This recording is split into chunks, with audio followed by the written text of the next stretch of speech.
Always a pleasure to be joined by top welterweight contender Belal Muhammad, who's going to have his eyes peeled this Saturday. But I believe you also have some news to deliver. You recently got a call, correct?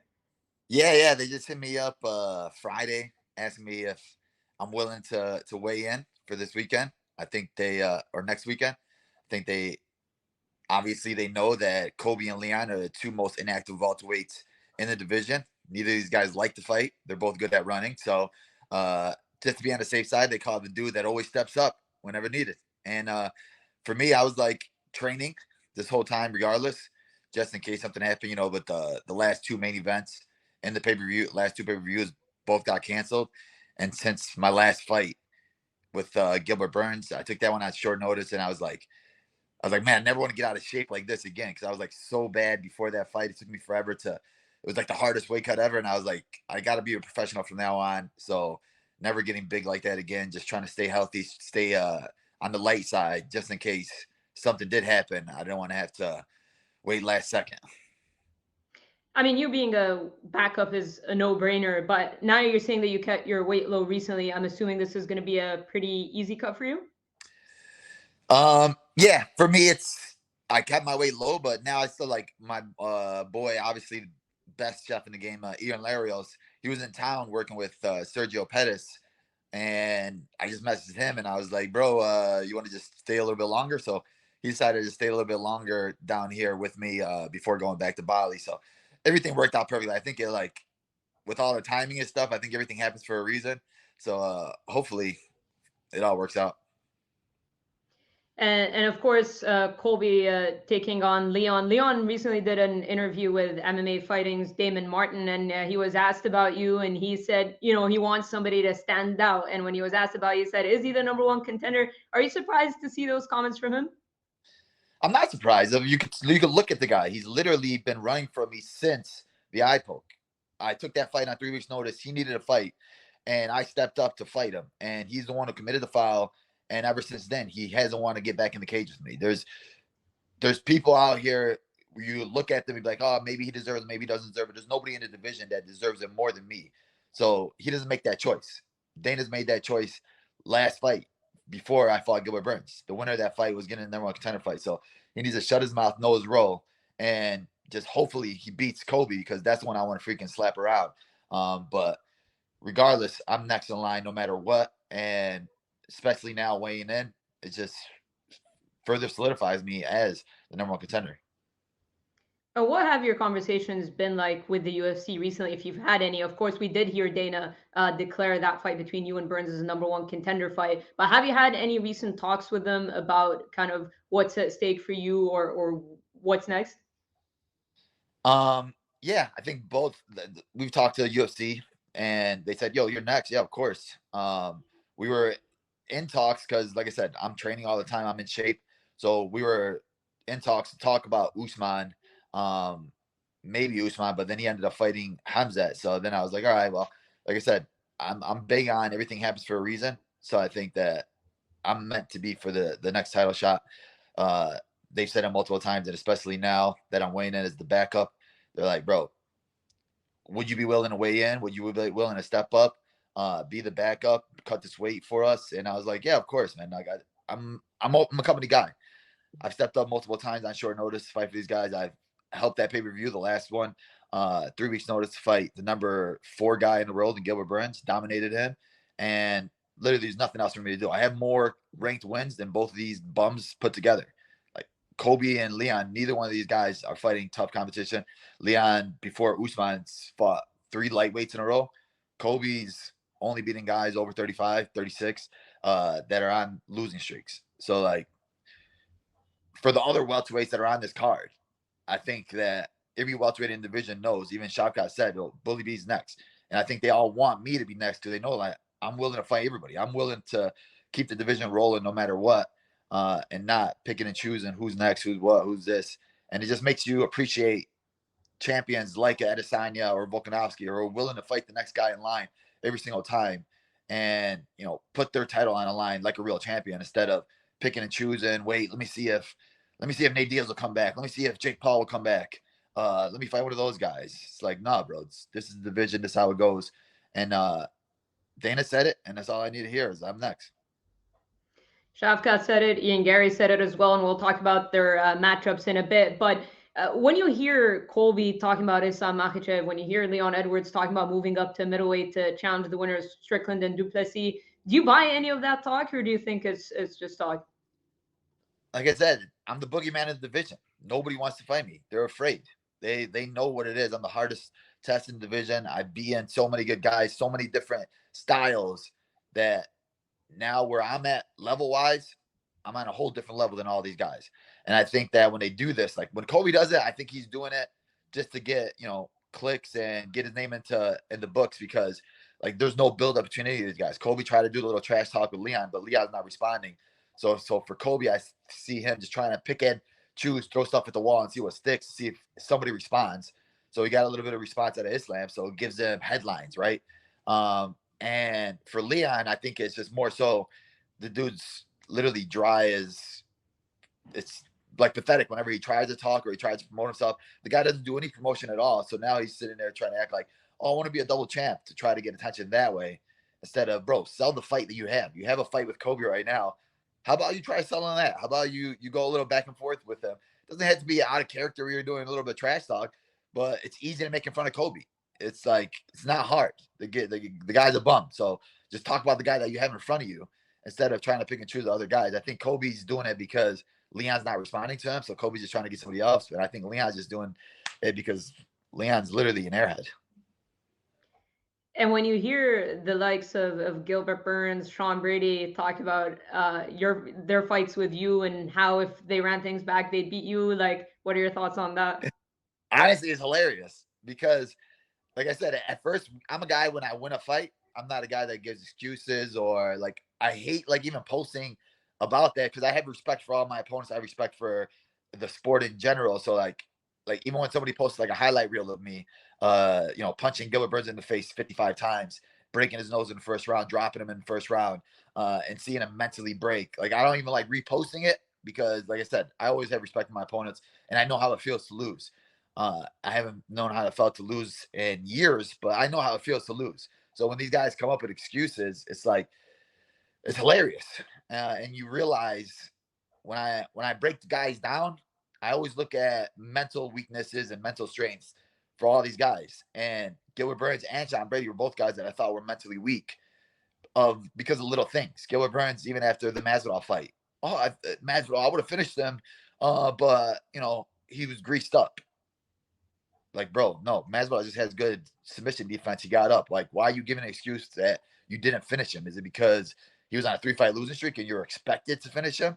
No. Like when you're a guy that gives excuses like that, it tells me that mentally, you know, you're not aware of your deficiencies. Like I'm a better fighter than both these guys. What is Sean Brady gonna do?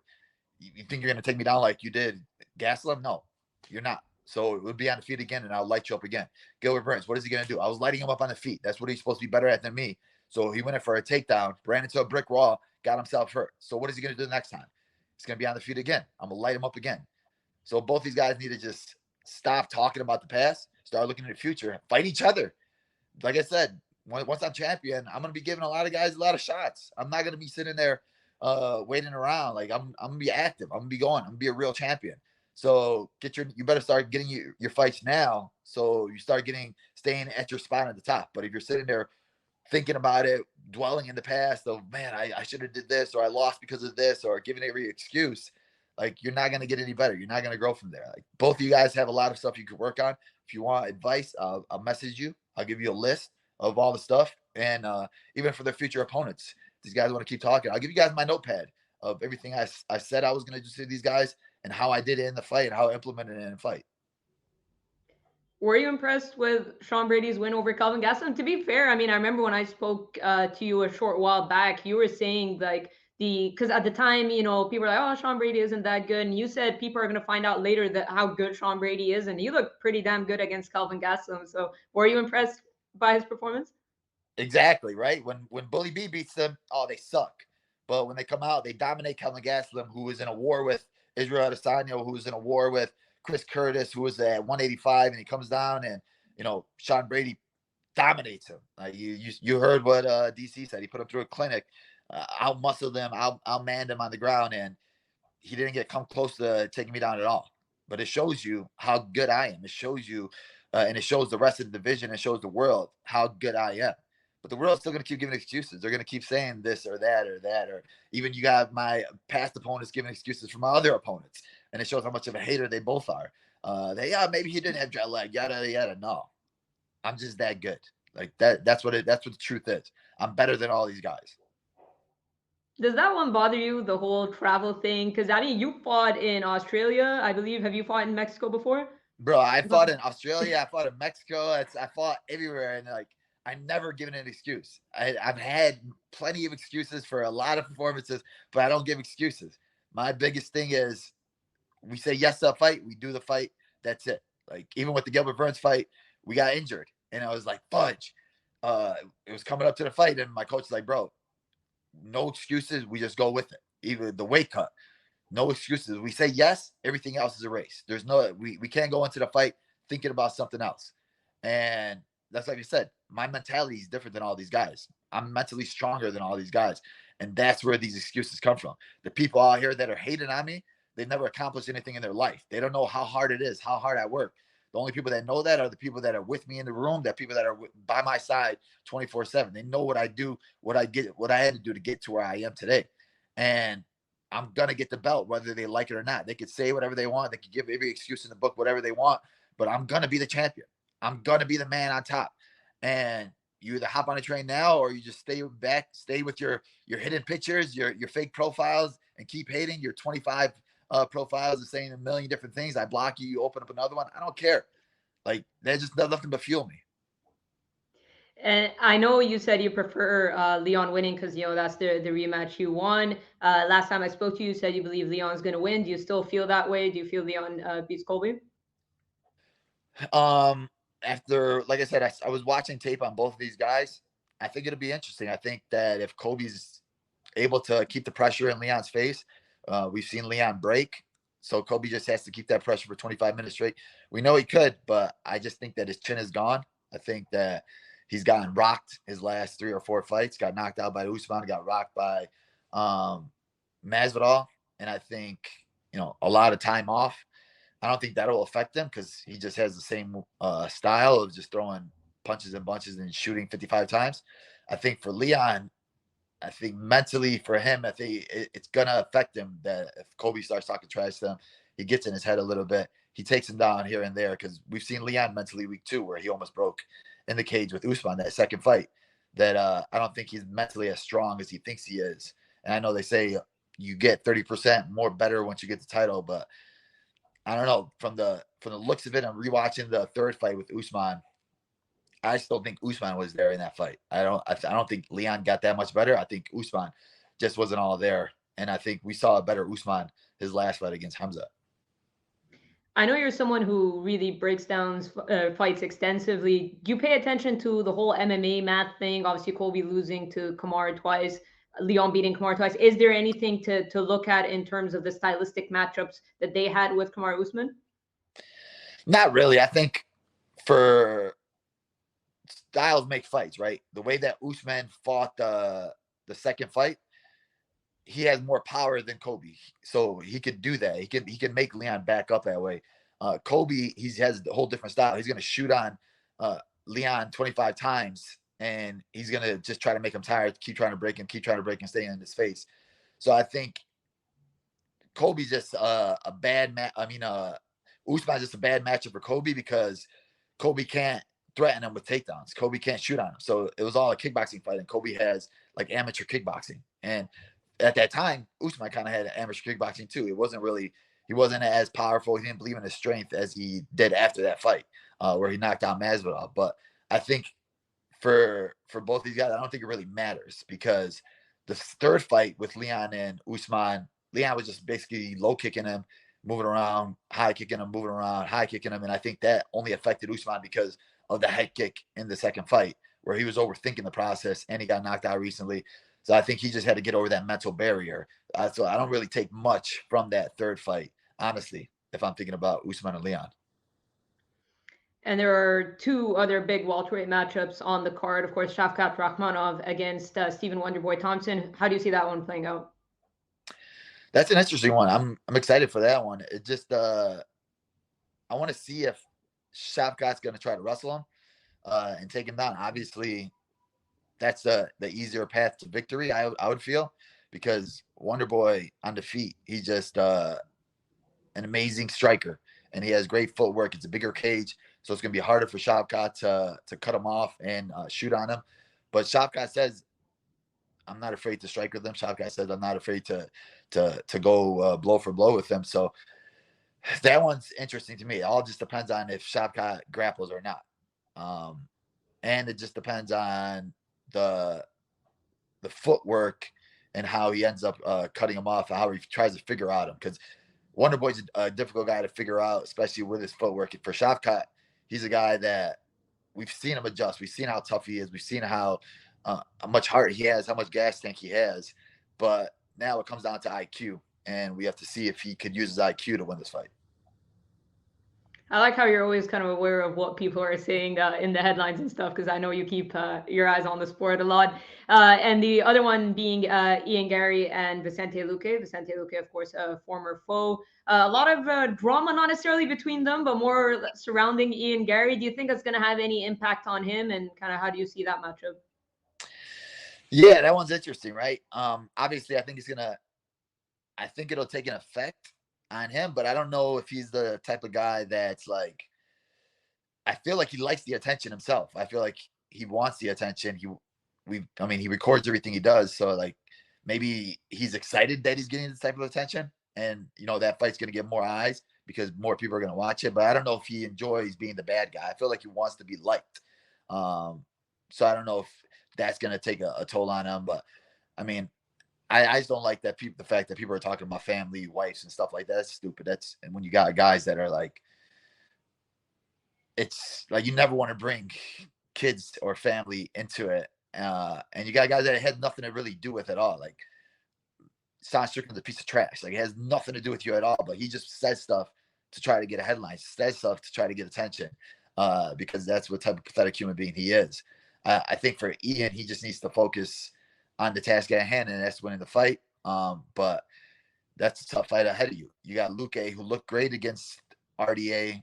He used a lot of wrestling that fight. I want to see if he's going to bring in wrestling this fight, because we haven't really seen anybody shoot in on Ian Gary, especially both of them being teammates. They both know who is winning in the training room. They both know who is getting the better of each other. So I feel like you're going to see right away what the fight's going to be. Like, is Luque going to come out right away? He try to shoot on him because he thinks he can take him down, or if Luque is going to stay standing on his feet. Luque got great power, but I just want to see if Ian tries to use his length more, uses kicks more, side kicks more, kind of like what Wonderboy did to Luque with using a lot of footwork. But it just all depends on game plan, guys. I'm a big guy on game plans and fight IQ and knowing what your opponent's weakness is and exploiting it. And I think both these guys, since they train with each other, they know what each other's weaknesses are. So let's see where each one of them take it. And wanted to get your opinion on one more, which isn't a welterweight fight, but still a big one. Paddy Pimblett and Tony Ferguson. What do you think of the matchup itself, them matching them both? Because, Paddy was talking about how it's like a lose-lose situation for him. So, do you think Tony's going to be able to snap his losing skid, or what do you think happens? I think I just got a thing where wasn't it the year anniversary of his last fight? How long has it been? It's been like a year since Paddy's last fight or something like that. But because I was in Jared Gordon's corner when Jared should have got the win. But if I'm looking at it like this, I think Tony Ferguson's on a huge losing streak. He's looked a lot older every single fight. He's looked terrible his last couple fights. You got submitted by Bobby Green, and I think that this is a fight for Paddy to make his name off of. I think Paddy's going to come out here, swing hard, swing big, and I think they could either catch him or even take him down. I just think Tony's like 5 times undefeated. He's looked bad his last couple fights, and like I said, when it comes down to mentally, every single fight, Tony's giving an excuse, right? like, oh, I didn't spar. So next fight I'm gonna spar. Oh, I had this coach. So next fight I'm gonna use this coach. I ate this. So next fight I'm gonna eat this. In this fight, he's using David Goggins. I don't think that's gonna help him because I think David Goggins is more of like what everybody's been saying. He's gonna push you mentally. Tony Ferguson, I don't think never needed to be pushed mentally. I think he needs to sharpen his skills. His style was never to outskill anybody. He always beat you by, taking a hit and giving you 2 hits, or beating you and crazy scrambles, or just out toughing you. And sometimes when you have that type of style, your body breaks down and it's never the same. So I think he's never been really the same ever since that Justin Gaethje fight, and just a big toll on his career, on his fight, in general, the way he used to fight. So I think that he's just old. And I think for Patty, you got to come out here knowing that you're fighting a big name, huge name. Everybody, even I was at Tony Ferguson's last fight, the crowd still loves him. So for Patty, you still can make a name off of beating Tony Ferguson, and putting yourself in the rankings and putting yourself as a legit fighter. Even though Tony's on a big losing streak, it's still a legit name to have on your resume. For sure. And Belal, before we wrap up, and I really appreciate your time, Hamza Chimaev, a guy that you've traded barbs with in the past, looked like you guys were in a collision course, and then we see that beautiful picture of you guys in Abu Dhabi with the Palestinian flag. So how did you kind of guys go from like foes to friends? How did that happen? Yeah, for me, it was obviously huge that he was posting about Palestine, posting about it, and like that's my brother now. Like if you're supporting my people, that we're one, and it's all about being a Muslim. When one Muslim's in pain, one Muslim's hurting, all you should be feeling the same pain, feel the same hurt, and I feel like we've got like connected off of that. So for me now, it's like I'm Team Hamza. I hope he wins the 185 title. I hope he gets the title shot. And inshallah, this time next year, it'll be me at 170 champion, Islam at 155 champion, and Hamza at 185 champion. And we'll be taking over. All right. Well, Belal, that's a good way to wrap things up. I really appreciate you doing this. Thanks so much for taking the time. I guess for the fans, they can see you in Las Vegas weighing in as a backup. So good luck with everything, and we'll talk soon. See you guys there.